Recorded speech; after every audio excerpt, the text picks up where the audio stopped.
감 잡힌 시선, 따뜻한 공정의 가치로 함께합니다. 황보선의 출발 새 아침.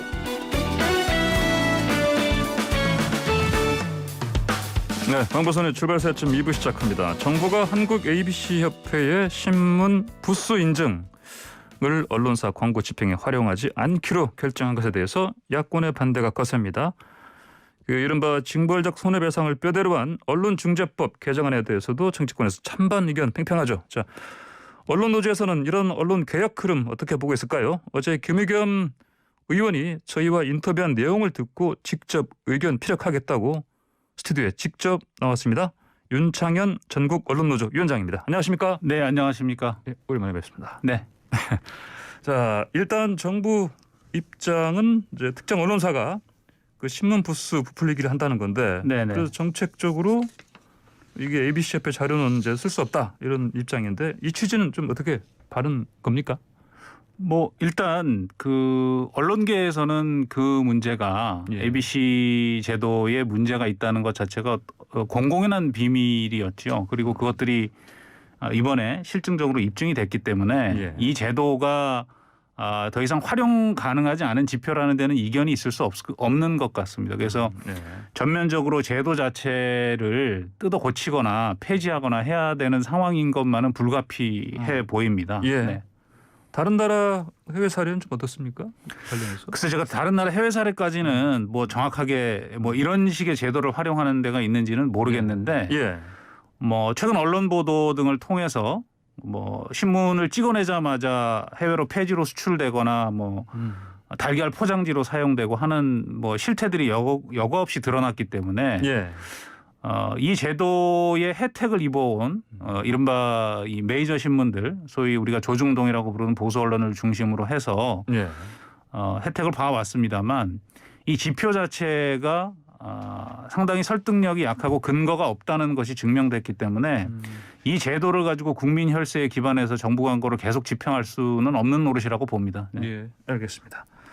자, 그리고 이제 언론개혁 정부와 여당이 밀어붙이는 언론개혁에 보면은 그 징벌적 손해배상제 도입하는 거요. 네네. 이게 지금 뜨거운 이슈가 되고 있는데, 네. 자, 이거의 목적은 물론 뭐 가짜 뉴스, 허위 정보 이런 거를 막자는 건데 이제 이걸 담은 법이 언론중재법 아니겠습니까? 네네네. 민주당이 지금 이달 국회 안에서 국회 처리하겠다는 지금 방침이죠? 뭐 그런 걸로 보입니다. 예. 이 개정안 내용은 좀 어떻습니까? 저희는 여러 각도에서 좀 우려를 가지고 있습니다. 예. 지난 3월에 저희 언론 현업 4개 단체, 저희 언론노조와 예. 기자협회 그리고 방송기자연합회, PD연합회까지 의견을 모아서 예. 언론중재법 개정안과 관련한 저희 대안을 제시한 적이 있습니다. 그 문제의식의 핵심은 이 민주당에서 주장하는 것도 이 허위 조작 정보로 인한 시민 피해가 대단히 크기 때문에 이거 어떤 형태로든 좀 손해배상을 제대로 해야 된다라는 것 아니겠습니까? 네. 그런 기본적인 문제의식에 저희가 반대하는 게 아닙니다. 시민들의 피해를 제대로 보상하자. 여기에는 저희도 문제의식에 동의하는데 문제는 이 징벌적 손해배상 제도를 잘못 설계하게 되면 예. 언론의 이 사회적 책임이나 순기능이 있지 않습니까? 정치 권력의 부패를 감시한다거나 재벌 대기업의 갑질 이런 것들에 대해서 적절하게 견제하고 비판적인 보도를 통해서 시민 권리를 보호하는 기능도 있습니다. 물론 이런 역할을 제대로 하지 못해서 그동안 언론에 대한 불신과 비판이 고조되어 온 것도 사실이지만 저희 입장에서는 여전히 대단히 많은 양심적 언론인들이 이런 일들을 하기 위해서 현장에서 분투를 하고 있습니다. 네. 그런데 지금 현재 이 민주당의 개정안을 보게 되면 일부 정무직 공무원이라든가 대기업 임원 등에 대해서 예. 언론이 자신을 해할 목적이 있다라고 판단할 때만 징벌적 손배를 제기할 수 있다라고 네. 해놓기는 했습니다. 예. 그런데 이런 식으로 해놓으면 최근에 그 살인적인 노동 조건 때문에 사회적인 문제가 됐던 쿠팡 같은 경우에 예.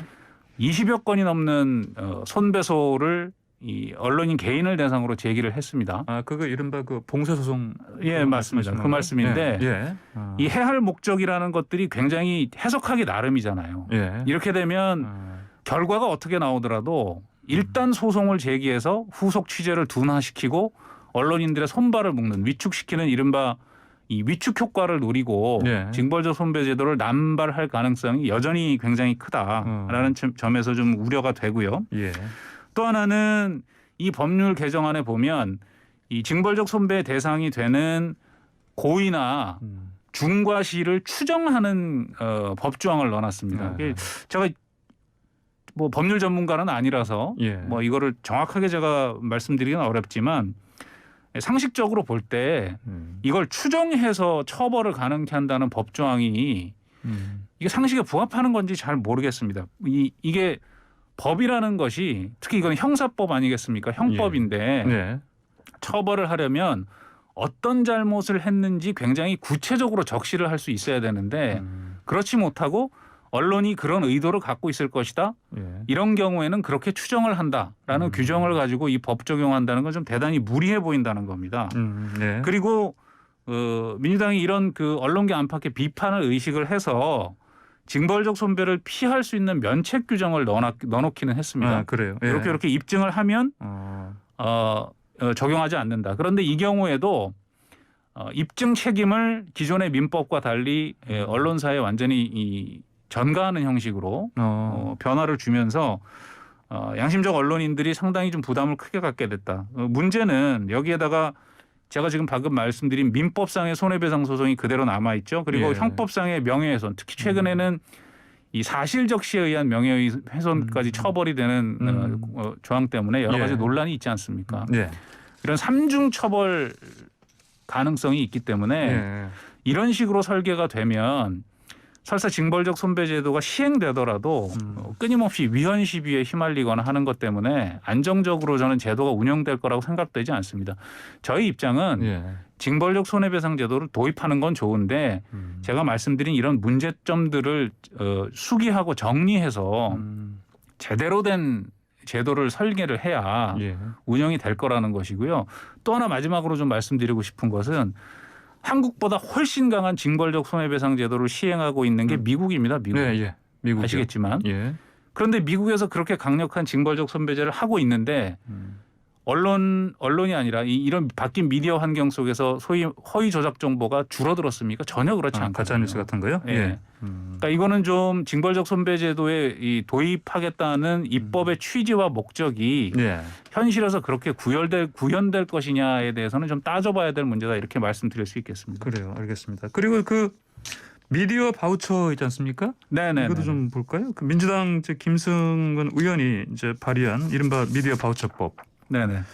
이거가 보니까 이제 김 의원은 뭐 이걸로 해서 뭐 작은 군소 언론도 경쟁력이 있으면 제대로 하면은 뭐 성장할 수 있게 하는 거다. 네네. 이런 얘기를 했는데 근데 또 비판하는 목소리는 보니까 이거 아니다. 이거 강성 뭐 어떤 시청자층이라든지 독자라든지 이런 사람을 양산하는 그런 또 편파적인 보도 매체가 나올 것이다. 이런 우려도 있는데 어느 쪽이 맞다고 보세요? 고민의 대목, 그 고민의 문제의식 자체는 저는 예. 뭐 동의할 수 있다고 봅니다. 어떻게든 독자의 선택에서 지금 이제 미디어 환경이 포털 중심으로 구축되다 보니까 포털에 입점하지 못하면 네. 아예 독자의 접근조차 안 되는 언론 환경이 만들어져 있기 때문에 네. 양심적이고 양질의 기사나 보도를 하는 독립 언론들 같은 경우에는 상당한 어려움이 있죠. 네.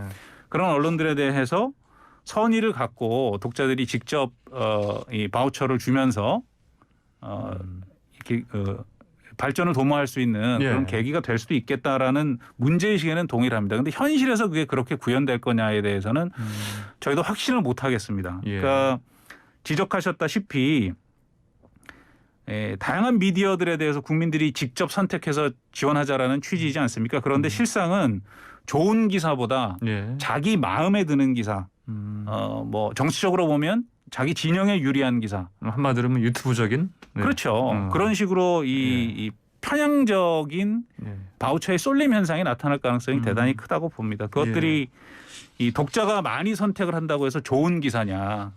저는 좋은 기사와 인기 있는 기사는 좀 다르다고 생각하고요. 그래요. 예, 예. 그런 것들을 어떻게 걸러내느냐 하는 고민들이 좀 필요해 보입니다. 예, 그래요. 또 그리고 저 공영방송 있지 않습니까? 네네. 뭐 이 언론사 사장이라든지 추천권을 국민들한테 돌려주는 거, 이 이슈도 지금 계속 나오고 있는데 네. 여기에 대해서 좀 언론노조 입장은 좀 정리된 게 있습니까? 저희가 사실은 네. 10여 년 동안 네. 계속해서 주장해왔던 얘기입니다. 사실 이 많은 국민들께서 그 내용을 제대로 알고 계신지 제가 잘 모르겠는데 여론조사를 해보면 한 80% 정도 국민이 공영방송의 사장이나 이사 선임의 권한을 시민들에게 돌려주는 게 맞다라는 여론조사 결과가 늘 나옵니다. 저희가 해보면. 네. 예. 그런데 이런 논란이 갑자기 어느 날 갑자기 제기된 게 아니라 굉장히 오래됐습니다. 아시겠지만 이명박 정권 당시에 굉장히 무도한 방식으로 공영방송 이사와 사장들의 이른바 낙하산들을 내리꽂고 하는 방식으로 해서 굉장히 거친 방식의 언론 장악이 가능했던 게 방송법상에는 정치권이 추천해야 한다라는 규정이 없습니다. 여야가 나눠서 이사를 추천한다, 사장을 추천한다 이런 규정이 없습니다. 그런데 예. 관행적으로 방통위의 정치적 구조를 활용해서 예. 정치권들이 여야가 이제 몇 대 몇으로 예. 이사진을 나눠 먹는 방식으로 계속 이사를 선임해 왔던 겁니다. 이러면은 공영방송이 시민의 목소리를 대변하는 게 아니라 이 국회의 이 대리전을 하게 되는 겁니다. 네. 여야의 대리전을. 이러면서 이 정상적인 언론의 기능을 수행할 수 있겠습니까? 이거 예. 바로잡자는 것이었는데 문재인 대통령께서 4년 전에 예. 후보 시절에 언론노조와 정책협약을 통해서 이 부분 약속하셨었고요. 예. 얼마 전에 6월 16일이었죠. 송영길 민주당 대표가 예. 정치적 기득권, 공영방송에 대한 기득권 내려놓겠다고 말씀하셨습니다. 그런데 지금 7월 중순 다 돼가는데 예. 해당 상임위인 과방에 법률안이 이미 발의가 돼 있는데 전혀 논의가 이루어지지 않고 있습니다. 예. 그러니까 말과 행동이 지금 정치권에서 완전히 따로 놀고 있다. 특히 180석에 가까운 의석을 과점하고 있는 민주당이 예. 당대표의 말조차 지금 실행에 못 옮기는 이런 상황을 어떻게 이해해야 되겠느냐. 그리고 저는 민주당에서 언론개혁 특위까지 만들어서 미디어 특위까지 만들어서 언론개혁 이야기를 하고 있는데 예. 정작 이 가장 시급한 오래되고 또 가장 시급한 이 예. 공영방송 지배구조 개선 문제가 예. 전혀 논의 테이블의 중심에 오르지 않는 것은 예. 대단히 좀 받아들이기 어려운 사실이다. 예. 이렇게 말씀드릴 수밖에 없겠습니다. 알겠습니다. 지금 시간이 한 1분밖에 안 남았는데 이거 마지막 하나 질문 좀 네. 해야겠습니다. 그 어제 김의겸 의원이 저희 인터뷰하면서 MBC 그 취재 기자들 뭐 사실 경찰 사칭한 거 관련해서 네네. 얘기를 했는데 과거에 흔히 그랬다 이런 얘기를 했는데 이거 예. 관련해서 윤 위원장께서 뭐 하신 말씀이 있다고. 아니 제가 좀 듣고는 좀 당황스러웠습니다. 그래요? 저도 예. 뭐 예. 20여 년 기자 생활을 해온 사람의 입장에서 예. 그것이 마치 이 대다수 언론계의 관행이었던 것처럼 말씀하신 건 대단히 좀 부적절했다라는 생각이 들고 예. 대다수 언론인들 그런 방식으로 지금 취재하지 않습니다. 그래서 저는 언론 개혁을 말씀하시는 언론인 출신 의원께서 예. 이런 방식으로 언론 전체를 네. 이렇게 잠재적 범죄 집단처럼 예. 이렇게 묘사한 것은 대단히 부적절했고 이것이 언론 개혁이라는 메시지 자체의 신뢰를 떨어뜨리는 요인으로 작용할 수 있다. 좀 발언에 신중하셔야 한다라는 말씀을 꼭 좀 드리고 싶습니다. 예, 알겠습니다. 자, 아까 그 징벌적 손해배상제의 그 문제점들 많다고 말씀하셨는데 네네. 뭐 미국에서도 뭐 가장 강하다. 근데 뭐 효과도 없다. 이런 것도 말씀하셨고. 네네. 근데 이제 또 대통령이 약속했던 것도 지키지 않고 있고 송영길 당대표는 또 뭐 공영방송 구조 바꾸자는 얘기만 했을 뿐이다. 여러 가지 비판을 하셨는데 근데 말씀하신 대로 이제 이번 7월 달에 여당은 이제 관련 법들을 개정안 이거 다 통과시키려고 지금 하는 것 같은데 왜 이렇게 뭐 일종의 강행 아니겠습니까? 예. 무슨 이유로 이렇게 하는 걸로 보십니까? 그 뭐 정치인들의 속마음까지 제가 뭐 알 수는 없겠습니다만 예. 소위 아무래도 조국 장관 예. 문제 예. 그리고 여러 가지 이 언론 보도에 대해서 예. 집권 세력은 여야를 막론하고 늘 불만을 가졌던 것 같습니다. 역사적으로 보면 예. 특히 이명박 정권 당시에 뭐 미네르바 사건이나 그 PD수첩의 광우병 보도 때 뭐 기억하실 겁니다. 예. 그때 권력이 어떻게 언론을 장악하려 했는지 뭐 그것과는 약간 좀 결이 다르다고는 보는데 예.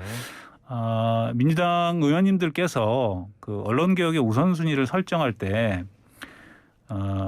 이렇게 개혁을 하면 예. 이것이 언론 자유를 더 신장시키고 언론의 중립성과 독립성을 강화하고 그것을 통해서 시민 권리를 확장해 나갈 수 있느냐, 시민의 기본권을 더 보장할 수 있느냐에 예. 무게를 두고 있는지, 아니면 이런 제도를 도입해서라도 정치적으로 불리하거나 우리에게 불편한 목소리를 내는 것들을 좀 제어하고 네네. 줄여야 되지 않느냐, 이런 고민에 근거했는지 요즘 참 고개를 갸우뚱하게 될 때가 많습니다. 예. 특히 이 공영방송 지배구조 개선 문제, 이거 오래된 문제라고 말씀드렸지 않습니까? 예. 그것들이 늘 이 민주당 정부 때는 이런 진보적인 입장을 취해왔습니다. 시민들에게 권리를 돌려드리겠다. 그런데 한 번도 입법으로 이어진 예가 없습니다. 예. 이게 뭘까? 그러니까 또 지금 이제 이 법률 개정이 늦어지는 사이에 벌써 방송통신위원회가 공영방송 3사, KBS, 예. MBC, EBS에 대한 이사 추천 작업에 들어갔거든요. 이렇게 예. 되면 옛날 법대로 또 그대로 가는 겁니다.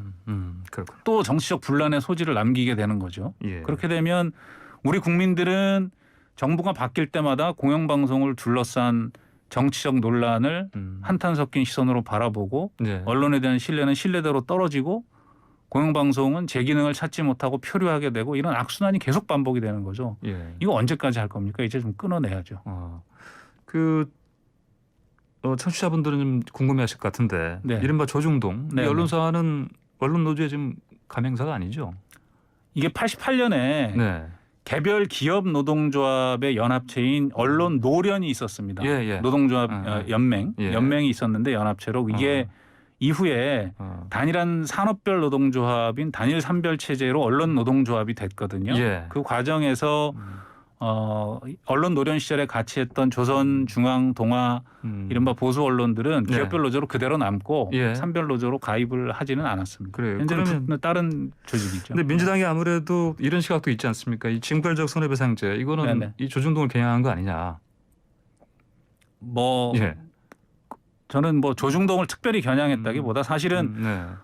조중동이 민주당에 대해서 훨씬 더 비판적인 보도를 많이 하고 있다고는 생각합니다. 그리고 네, 껄끄러울 거라고는 네, 생각하는데 네. 거기에만 초점이 있다고는 보지는 않고 저는 이 소위 민주당의 예. 소위 민주당 지지자들이 불편해하는 보도들이 여기저기서 사실은 많이 쏟아져 나오지 않았습니까? 그래서 보수 진보 매체를 그 사실은 떠나서, 민주당 강성 지지자들 사이에서는 예. 진보 매체로 일컬어지는 일부 신문들, 경향, 한겨레 등등의 매체들도 같이 욕을 먹고 있으니까요. 예. 그거는 조중동에 국한된 문제는 아니라고 생각을 하고요. 예. 특정한 진영을 겨냥했다기보다 이렇게 하면 언론 환경이 바뀔 수도 있지 않겠느냐라는 문제의식을 갖는 것까지는 제가 동의를 하는데 예. 그게 설계가 잘못되면 엉뚱한 결과를 낳는다는 거죠. 예. 이 대표적으로 문재인 정부 부동산 정책이 그렇지 않습니까? 집값 잡겠다고 여러 번 대책을 내놨지만 결과는 예. 엉뚱한 방향으로 진행됐지 않습니까? 예. 지금 언론개혁 설계 제대로 하지 않으면 그런 방향으로 갈 수 있다는 겁니다. 알겠습니다. 자, 오늘 말씀 여기까지 드리겠습니다. 고맙습니다. 감사합니다. 잘 들었습니다. 네, 지금까지 윤창현 전국 언론노조위원장이었습니다.